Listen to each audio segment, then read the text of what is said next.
ಏನಾದ್ರೂ ಆದ್ರೆ ಅದು ಮೊದ್ಲೇ ನಿರ್ಧಾರ ಆಗಿರೋದು. ಮತ್ತೆ ಪೂರ್ವ ನಿರ್ಧಾರ ಆಗಿರೋಕೆ ಬೇಸರ ಮಾಡ್ಕೋಬಾರ್ದು. ಮೃತ್ಯು ನಾಳೆ ಬರೋದಾದ್ರೆ ಇವತ್ ನಮ್ಮ ಹತ್ರ ಇರೋ ಜೀವನನೆಲ್ಲ ನೋವಲ್ಲೇ ಕಳ್ದು ಯಾಕೆ ನಷ್ಟ ಮಾಡ್ಕೋಬೇಕು ಹೇಳು?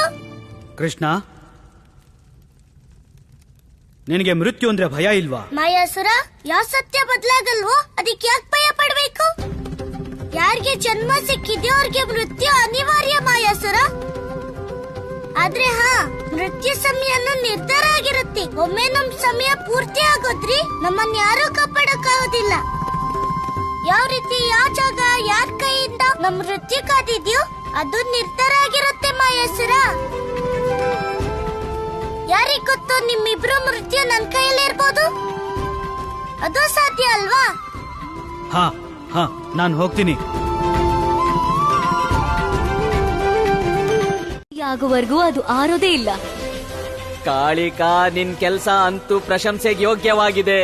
ನಿನ್ ಬುದ್ಧಿ ಮತ್ತು ಕೌಶಲ್ಯತೆಗೆ ಯಾರೂ ಸಾಟಿ ಇಲ್ಲ. ಇನ್ನು ಆ ಇಬ್ರು ವಿಷ್ಣು ಭಕ್ತರು ಭಸ್ಮ ಆಗ್ತಾರೆ ಈ ಅರಗಿನ ಮನೆಯಲ್ಲಿ.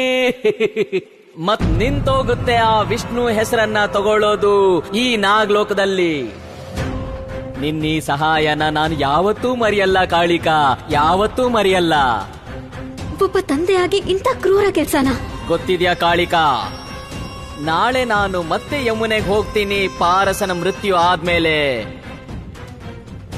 ವಿಷಯುಕ್ತ ಮಾಡ್ತೀನಿ ಪೂರ್ತಿ ಜಲವನ್ನ. ಒಬ್ನು ವಿಷ್ಣು ಭಕ್ತ ಈ ಜಗತ್ತಲ್ಲಿ ಜೀವಂತವಾಗಿ ಉಳಿಯಲ್ಲ, ಒಬ್ನು ಉಳಿಯಲ್ಲ. ಆಗ ನೀವಾಗ್ತೀರಿ ಜಗತ್ತಿಗೆಲ್ಲ ಒಬ್ಬನೇ ನಾಗ ಸಾಮ್ರಾಟ, ಮತ್ ನಾನು ನಿಮ್ ರಾಣಿ. ಅವನೇ ಹೇಳ್ತಾನೆ ಆ ವಿಷ್ಣುವಿನ ಜೀವಂತ ಘೋರ ವಿರೋಧಿಯ ಹೆಸರು.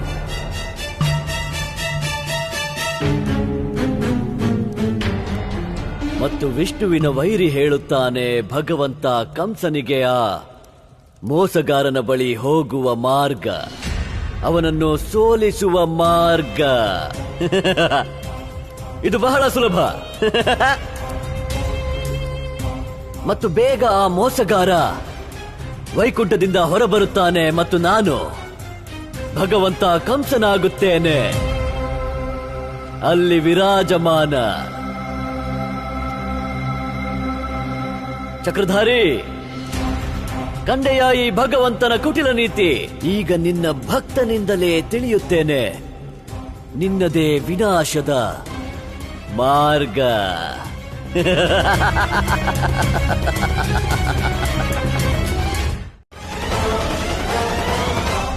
ಇಲ್ಲ ಸ್ವಾಮಿ,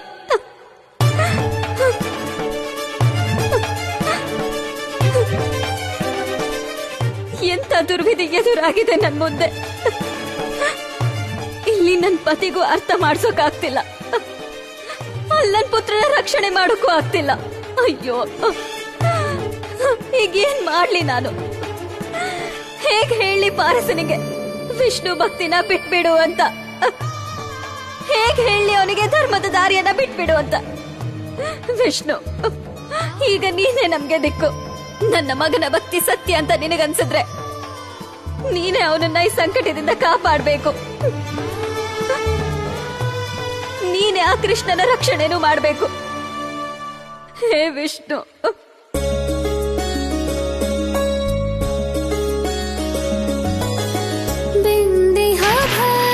ಮುಳ್ಳಿಂದಾಗಿ ಅವ್ರ ಪಾದ ಪೂರ್ತಿ ಗಾಯ ಆಗ್ಬಿಡುತ್ತೆ. ಯಶೋದೆ ಅಕ್ಕನ ಅವಸ್ಥೆ ನೋಡಿ ಮಕ್ಳಿಗೂ ಚಿಂತೆ ಆಗ್ತಿದೆ. ಇನ್ನು ಆ ವಿಧಾತ ಯಶೋದೆ ಅತ್ತಿಗೆ ಹೊತ್ತಿರೋ 101 ಗಡಿಗೆ ನೀರಿಂದ ಮಹದೇವನ ಅಭಿಷೇಕ ಮಾಡೋ ಈ ಸಂಕಲ್ಪನ ನಿರ್ವಿಘ್ನವಾಗಿ ನೆರವೇರಿಸ್ಲಿ. ನೀನು ಇಷ್ಟು ನಿರ್ದಯ ಆಗ್ಬೇಡ ಭಗವಂತ. ಯಶೋದೆ ಅಕ್ಕನ ಈ ಸಂಕಲ್ಪಕ್ಕೆ ನೀನೇ ಸಹಾಯ ಮಾಡಬೇಕು.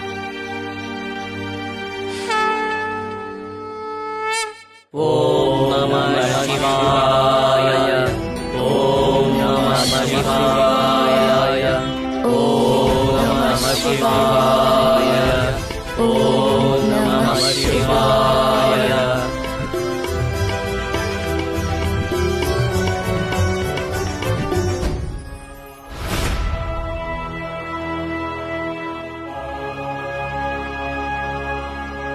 ಅವಕಾಶವಿಲ್ಲ. ಮಹಾದೇವನು ಉಚಿತ ಸಮಯಕ್ಕೆ ಪ್ರತೀಕ್ಷೆ ಮಾಡಬೇಕು. ಏಕೆ ಪ್ರಭು? ಯಾವ ಪ್ರಕಾರದಲ್ಲಿ ಅಗ್ನಿಯಲ್ಲಿ ಉರಿಯದೆ ಸ್ವರ್ಣ ಕುಂದನವಾಗದೋ ಅದೇ ರೀತಿ ಮಾನವನು ಕಠಿಣ ಪರೀಕ್ಷೆಗಳನ್ನು ದಾಟಿ ಬಾರದೆ ಮಹಾಮಾನವನಾಗಲಾರ, ಜಗತ್ತಿಗೆ ಉದಾಹರಣೆಯಾಗಲಾರ. ಮಾತೆ ಯಶೋದೆಯು ಇದೇ ಪ್ರಕ್ರಿಯೆಯನ್ನ ಪೂರ್ತಿ ಮಾಡುತ್ತಿದ್ದಾಳೆ. ಆಗಲೇ ಮುಂಬರುವ ಸಮಯದಲ್ಲಿ ಜಗತ್ತಿನ ಸಮಸ್ತ ಮಾತೆಯರಿಗೆ ದೃಢತೆಯ ಪ್ರತೀಕವಾಗುತ್ತಾಳೆ. ಅವಳು ಸ್ಥಾಪಿಸಲಿರುವ ಸತ್ಯವೆಂದರೆ ಎಂತಹ ಕಠಿಣ ಸಮಯದಲ್ಲೂ ಭಗವಂತ ಸದಾ ಜೊತೆಗಿರುತ್ತಾನೆಂದು. ಈಗ ಮಹಾದೇವ ಸಮಯದ ಪೂರ್ವದಲ್ಲೇ ದಯೆ ತೋರುವ ತಪ್ಪು ಮಾಡಿದರೆ ಆಗ ಕೃಷ್ಣನ ಈ ಲೀಲೆಯ ಉದ್ದೇಶ ಸಫಲವಾಗುವುದಿಲ್ಲ. ನಾರಾಯಣ ನಾರಾಯಣ, ಧನ್ಯವಾಯಿತು ಕೃಷ್ಣನ ಲೀಲೆ. ಅವನು ಈ ಜಗತ್ತಿಗೆ ಶಿಕ್ಷಣ ನೀಡಲು ತನ್ನ ತಾಯಿಯನ್ನು ಅದರಲ್ಲಿ ಪಾತ್ರವಾಗಿಸಿಕೊಂಡಿದ್ದಾನೆ ಪ್ರಭು. ನಾನಿವನ್ಗೆ ಜೀವ ನೀಡೋ ಪ್ರಯತ್ನ ಮಾಡ್ತಿದ್ದೀನಿ. ಜೀವ ಕೊಡೋದು ಸಾವಿಂದ ಕಾಪಾಡೋದು ವಿಧಾತನ ಅಧಿಕಾರ ಮಯಾಸುರ. ಕಳಿಂಗನ ಮುಷ್ಟಿಯಿಂದ ನಿನ್ ಜೀವ ಕಾಪಾಡ್ಕೊಳ್ಳೋದ್ನ ಯೋಚಿಸು. ನಿನ್ನ ಜವಾಬ್ದಾರಿ ಮೃತ್ಯುವಿನ ಪೂರ್ವ ಸಿದ್ಧತೆ ಮೇಲೆ ಗಮನ ಕೊಡೋದು. ಅದ್ರ ಮೇಲೆ ಮಾತ್ರ ಗಮನ ಕೊಡು ಮಯಾಸುರ. ಇನ್ನೂ ಒಂದ್ಸಲಿ ನಾನು ಸ್ಪಷ್ಟವಾಗಿ ಹೇಳ್ತಿದ್ದೀನಿ ಮಯಾಸುರ, ಈ ವಿಧಿ ವಿಧಾನಗಳ ಅರ್ಥ ಇದಂತೂ ಅಲ್ಲ. ನನ್ನ ಮಿತ್ರನ ಮೃತ್ಯು ನಿಶ್ಚಯವಾಗಿಲ್ಲ.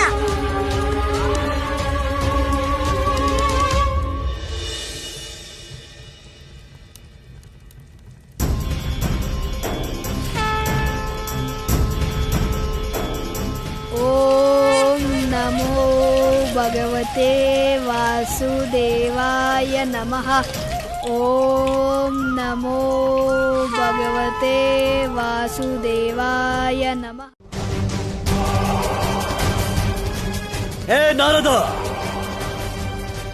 ನಾರದ ಆಳವಾದ ಧ್ಯಾನದಲ್ಲಿದ್ದಾನೆ. ಹೇಗೆ ಭಂಗಪಡಿಸಲಿ ಈ ಧ್ಯಾನವನ್ನು? ಭಗವಂತ ಕಂಸ ಇಲ್ಲಿಗೆ ಬಂದಿದ್ದೆಲ್ಲ ವ್ಯರ್ಥವೇ? ಇಲ್ಲ, ಎಂದಿಗೂ ಇಲ್ಲ. ಸರ್ವಶಕ್ತಿಶಾಲಿ ಭಗವಂತ ನಾನು. ಭಗವಂತ ಕಂಸನ ಬತ್ತಳಿಕೆಯಲ್ಲಿ ಯುಕ್ತಿಗಳ ಬಾಣಕ್ಕೆ ಕೊರತೆ ಇಲ್ಲ. ಆದರೆ ಈಗ ಯಾವ ಬಾಣ ಪ್ರಯೋಗ ಮಾಡಲಿ? ಬಲವೇ? ಇಲ್ಲ ಇಲ್ಲ ಇಲ್ಲ. ಕ್ರೋಧ? ಇಲ್ಲ. ಮತ್ಯಾವ ಬಾಣ ಬಿಡಲಿ?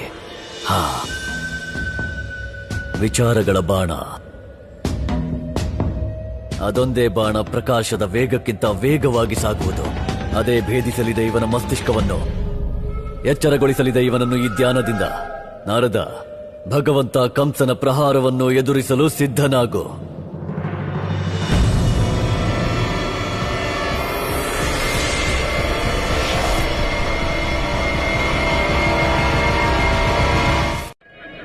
ಹೋಗಬೇಕಿದ್ದಲ್ಲಿ ಹೇಳಿಬಿಡು, ಹೇಳಿಬಿಡು ಮತ್ತು ಹೋಗಿಬಿಡು. ನೋವು ಸಮಾಪ್ತ.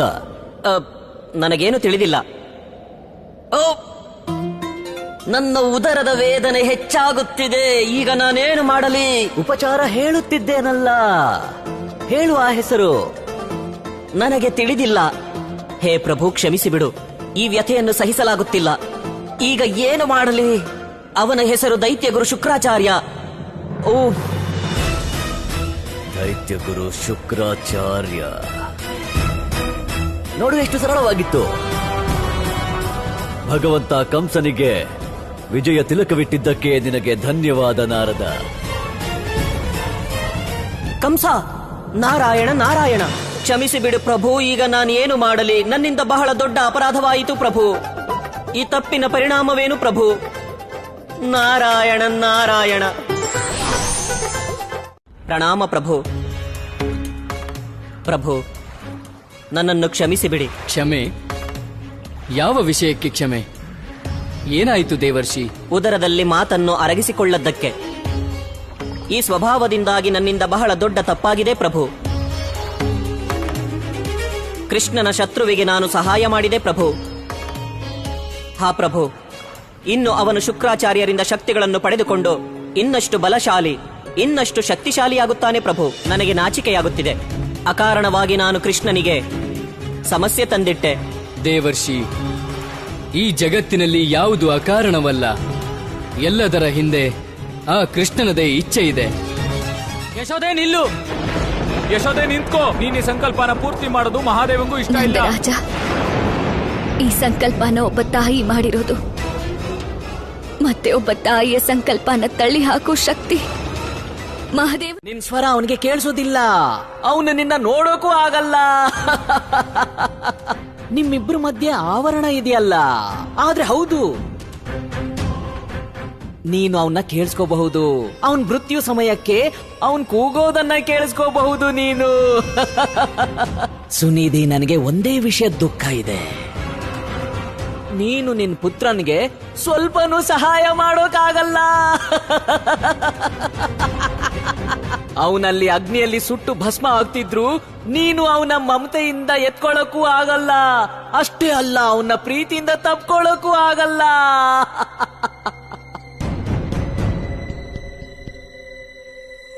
ಬೇಡ ಸ್ವಾಮಿ, ನಿಮ್ ಕಾಲಿಗೆ ಬೀಳ್ತೀನಿ. ನಾನು ನಿಮಗೂ ಅವನು ಪುತ್ರನೇ.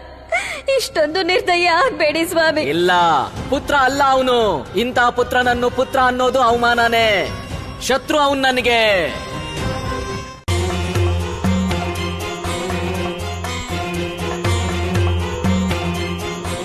ಇಲ್ದಿದ್ರೆ ಈ ನಿನ್ನ ತಾಯಿ ಹತ್ರ ನಿನ್ನ ಕೊಲ್ಲೋದು ಬಿಟ್ರೆ ಬೇರೆ ಯಾವ ದಾರಿನೂ ಇರೋದಿಲ್ಲ.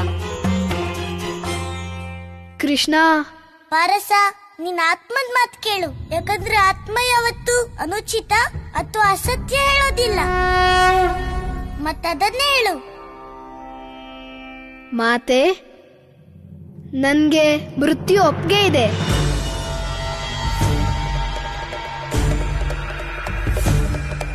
ಇದ್ರ ಅರ್ಥ ಗೊತ್ತಾ? ನಾನು ಭಗವಂತ ವಿಷ್ಣುವಿನ ಭಕ್ತಿಯನ್ನು ಬಿಡೋದಿಲ್ಲ. ನೀನು ನಿನ್ನ ಸಾವನ್ನ ನೀನಾಗೆ ಕರೀತಿದ್ಯಾ. ಇನ್ನು ಅದನ್ನ ಸ್ವಾಗತ ಮಾಡೋದಕ್ಕೆ ಸಿದ್ಧ ಆಗು.